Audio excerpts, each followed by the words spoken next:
Alors, l'antibiorésistance est vraiment un enjeu de santé publique majeur. Effectivement, l'OMS l'a classé parmi ses 10 priorités. Un rapport d'experts en 2016 a estimé en 2050 que si on faisait rien, il y aurait plus de 10 millions de morts dues à l'antibiorésistance, ce qui en ferait la première cause de mortalité avant même les cancers ou la maladie cardiovasculaire. On est déjà là maintenant devant des impasses thérapeutiques de plus en plus nombreuses. Actuellement, 1,27 million de décès sont dus à l'antibiorésistance dans le monde et environ 4 800 en France. On sait, d'après le dernier rapport de GLAS 2025, qu'une infection dans le monde sur 6 est déjà causée par une bactérie résistante aux antibiotiques. De plus, si on ne peut plus traiter les infections courantes par l'antibiotique classique, cela compromet toute la médecine moderne. On ne peut plus faire de transplantation, de chimiothérapie ou de chirurgie lourde. Or, il n'y a pas de nouveaux antibiotiques qui vont sortir dans les années à venir. Cette antibiorésistance augmente régulièrement.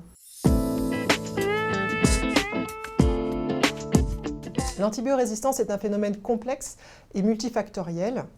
C'est en lien avec les moyens loués à la santé publique, avec les inégalités socio-économiques, de par le monde, mais aussi au sein de notre propre pays.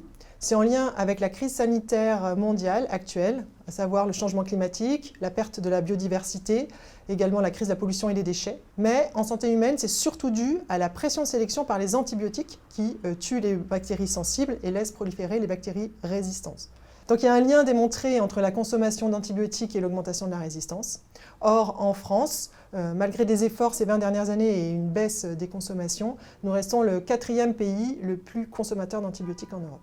Marianne l'a dit, effectivement, en médecine humaine, là où on peut agir, c'est la consommation en antibiotiques. En France, on a une stratégie nationale qui est assez ambitieuse puisqu'elle vise à réduire de 25% la consommation antibiotique en ville pour arriver au niveau de nos voisins européens. Pourquoi en ville ?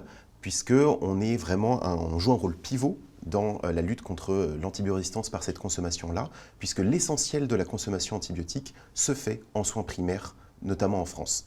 On a à peu près 92% des antibiotiques qui sont délivrés en ville et 80% des antibiotiques qui sont prescrits en ville. Donc vraiment, en cabinet, ça va passer par exemple cette surconsommation par un traitement par antibiotiques pour des infections virales, donc qui ne le nécessitent pas. Ça va être l'utilisation en première ligne d'antibiotiques dits critiques. Alors qu'est-ce que c'est critique ? C'est un antibiotique qui va avoir un fort impact sur le microbiote du patient et donc sélectionner plus les résistances aux antibiotiques. Ça va être l'utilisation de ces antibiotiques pour des durées trop longues, puisque plus les recommandations avancent, plus les durées de ces antibiothérapies ont tendance à se réduire, et ça va être ne pas réévaluer les antibiotiques que l'on prescrit. Alors, en tant que professionnel de santé, il y a 2 leviers principaux.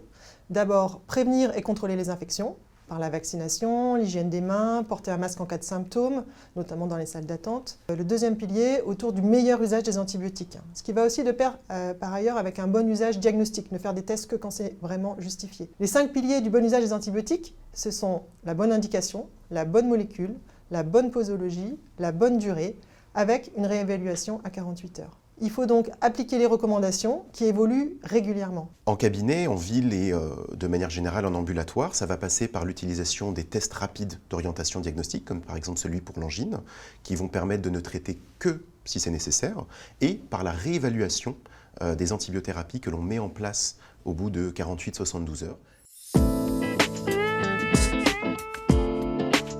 Par la formation continue, se tenir au courant des nouvelles recommandations, montrer l'exemple, car les professionnels de santé ont beaucoup d'impact des gens autour d'eux. Donc se vacciner pour les virus respiratoires, mettre un masque si on a des symptômes viraux, pratiquer une bonne hygiène des mains, utiliser les outils disponibles, les outils d'aide à la prescription comme Antibioclic par exemple, les ordonnances de prescription pour les infections virales, et informer ces patients, leur apprendre qu'un antibiotique ne marche que sur une bactérie et pas sur un virus, et puis leur dire de rapporter les antibiotiques inutilisés à la pharmacie pour lutter contre l'automédication, qui on le sait aussi est assez fréquente en France. À l'approche là des épidémies hivernales virales, quelques règles que l'on peut appliquer dès demain en ambulatoire, que moi j'essaye d'appliquer au cabinet tous les jours, ça va être de commander et d'utiliser les tests rapides d'orientation sur l'angine. Ça permet de ne traiter que lorsque j'ai une suspicion forte d'infection bactérienne dans ce cas-là. Ça va être de privilégier les traitements de première ligne et à la bonne durée en utilisant des outils d'aide à la prescription, comme le plus connu, Antibioclic, Marianne l'a évoqué.